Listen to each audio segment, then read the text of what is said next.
Wonderful SR ક્રિએશનમાં આપ સર્વેનું સ્વાગત છે. આજે આપણે જોઈશું શ્રીમદ ભગવદ્ ગીતા પ્રથમ અધ્યાયનું મહાત્મય. મિત્રો, વિડીયો પસંદ આવે તો વિડીયોને લાઈક કરશો, વધારેમાં વધારે શેર કરશો તેમજ ચેનલને સબસ્ક્રાઈબ કરશો. ઓમ શ્રી ગણેશાય નમઃ. શ્રીમદ ભગવદ્ ગીતા પ્રથમ અધ્યાયનું મહાત્મય. શ્રી પાર્વતીજી બોલ્યા, ભગવાન, આપ સર્વ તત્વોના જ્ઞાતા છો. આપની કૃપાથી મને શ્રી વિષ્ણુ સંબંધી વિવિધ ધર્મો જાણવા મળ્યા, જે સમસ્ત લોકોનો ઉદ્ધાર કરનારા છે. હે દેવેશ, હવે હું ગીતા મહાત્મય સાંભળવા ઈચ્છું છું, જેનું શ્રવણ કરવાથી શ્રીહરિમાં ભક્તિ વધે છે. શ્રી મહાદેવજી બોલ્યા, જેમનું શ્રી વિગ્રહ અર્થાત શરીર અળસીના ફૂલ જેવું શ્યામળ છે, પક્ષીરાજ ગરુડજી જેમનું વાહન છે, જેઓ પોતાના મહિમાથી ક્યારેય ચ્યુત થતા નથી તથા શેષનાગની શૈયા ઉપર શયન કરે છે, તે ભગવાન મહાવિષ્ણુની આપણે ઉપાસના કરીએ છીએ. એક સમયની વાત છે. મોર દૈત્યનો નાશ કરનાર ભગવાન વિષ્ણુ શેષનાગના રમણીય આસન પર સુખપૂર્વક બિરાજમાન હતા. તે સમયે સમસ્ત લોકને આનંદ આપનાર ભગવતી લક્ષ્મીજીએ આદરપૂર્વક પૂછ્યું. શ્રી લક્ષ્મીજી બોલ્યા, ભગવાન, આપ સમગ્ર જગતનું પાલન કરનારા હોવા છતાં પોતાની સમૃદ્ધિ પ્રત્યે ઉદાસીન જેવા થઈ આ ક્ષીરસાગરમાં પોઢી રહ્યા છો, તેનું શું કારણ છે?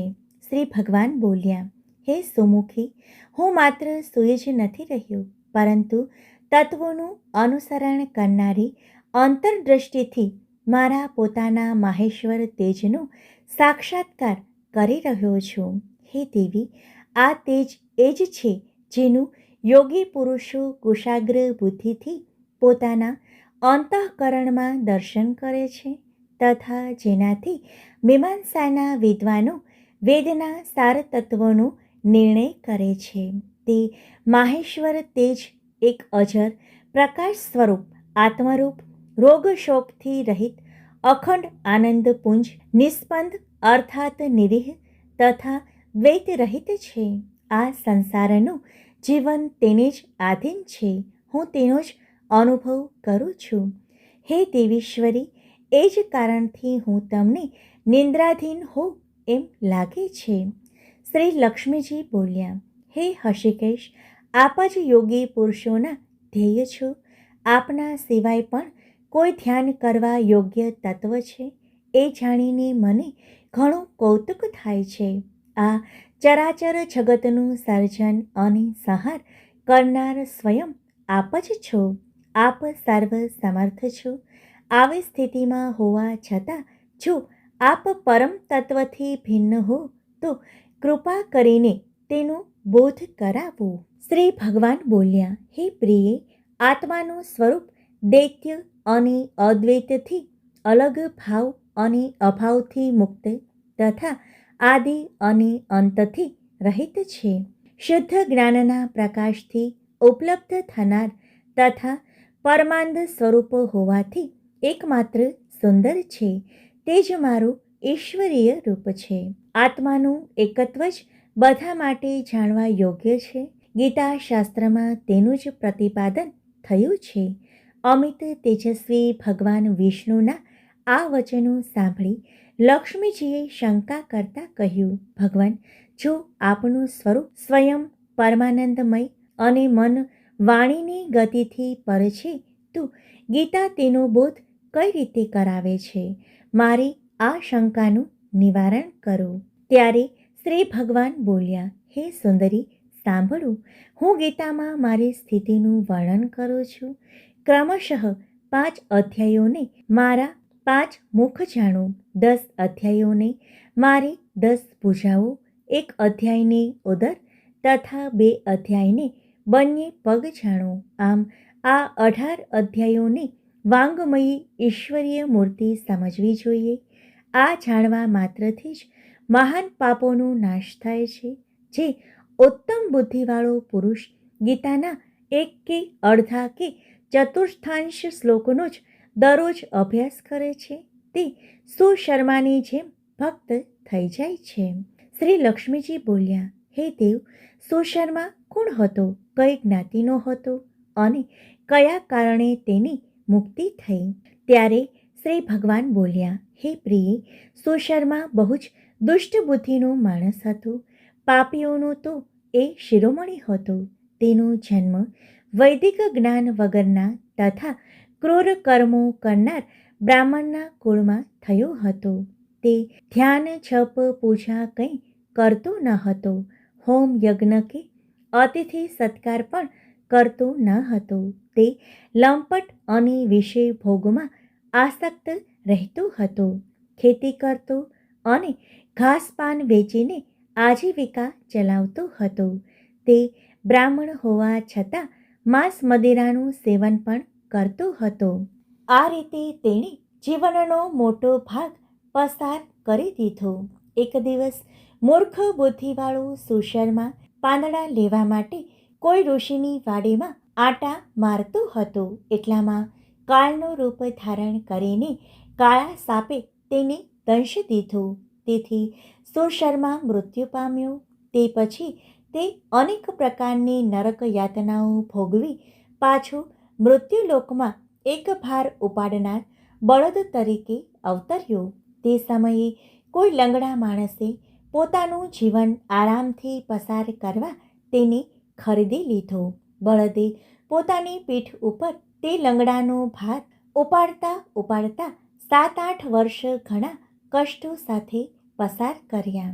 એક દિવસ લંગડાએ કોઈ ઊંચા સ્થાને ઘણા લાંબા સમય સુધી ખૂબ ઝડપથી તે બળદને ફેરવ્યું. એથી તે થાકીને લોથપોથ થઈ જમીન ઉપર ઢળી પડ્યો અને બેહોશ થઈ ગયો. તે સમયે ત્યાં કૌતુકવશ ઘણા લોકો ભેગા થઈ ગયા. જન સમુદાયમાંથી કોઈ પુણ્યાત્માએ તે બળદનું કલ્યાણ કરવા તેને પોતાના પુણ્યોનું દાન કર્યું. તે પછી થોડાક બીજા માણસોએ પણ પોતપોતાના પુણ્યોને યાદ કરી તેના માટે દાન કર્યું. એ ભીડમાં એક વૈશ્યા પણ ઊભી હતી. તેણીને પોતાના પુણ્યોનો ખ્યાલ ન હતો, તો પણ તેણીએ લોકોના દેખાદેખી તે બળદ માટે કંઈક ત્યાગ કર્યો. તે પછી યમરાજાના દૂતો તે મરણ પામેલ પ્રાણીને પહેલાં યમપુરીમાં લઈ ગયા. વૈશ્યાના આપેલ પુણ્યથી આ પુણ્યશાળી બની ગયો છે એમ વિચારીને તેને ત્યાંથી છોડી મૂકવામાં આવ્યો. પછી ભૂલોકમાં આવી ઉત્તમ કુળ અને ચારિત્ર્યવાન બ્રાહ્મણના ઘરે જન્મ્યો. તે સમયે પણ તેને પોતાના પૂર્વજન્મની વાતોનું સ્મરણ રહ્યું. ઘણા દિવસો પછી પોતાના અજ્ઞાનને દૂર કરનારા કલ્યાણ તત્વોનો જિજ્ઞાસુ થઈ તે પેલી વેશ્યા પાસે ગયો અને તેના દાનની વાત કરતા તેને પૂછ્યું, તે ક્યાં પુણ્યનું દાન કર્યું હતું?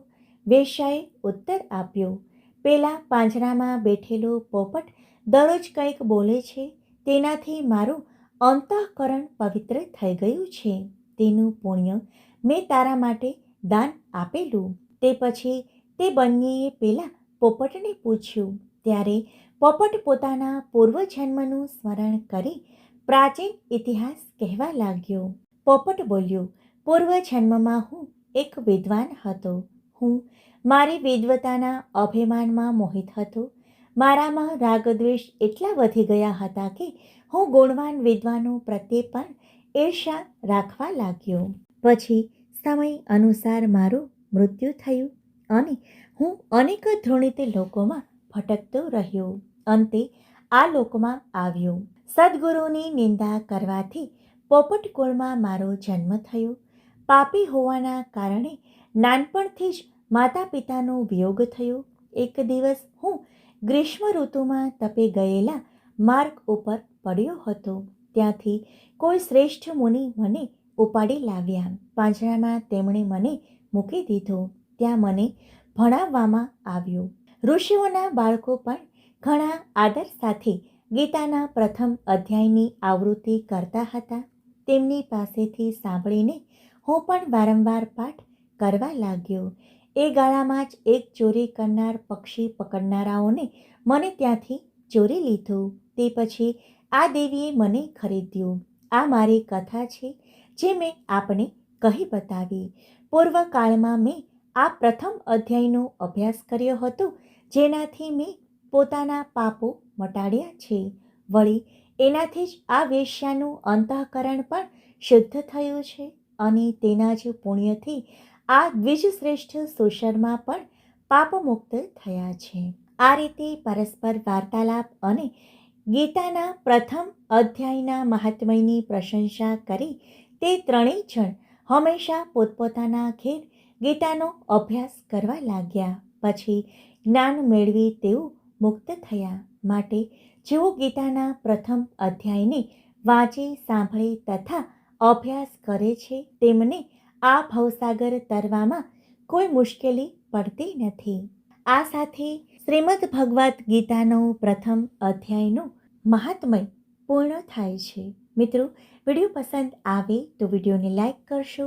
આપણે આવી જ રીતે ભગવદ્ ગીતા જોઈશું.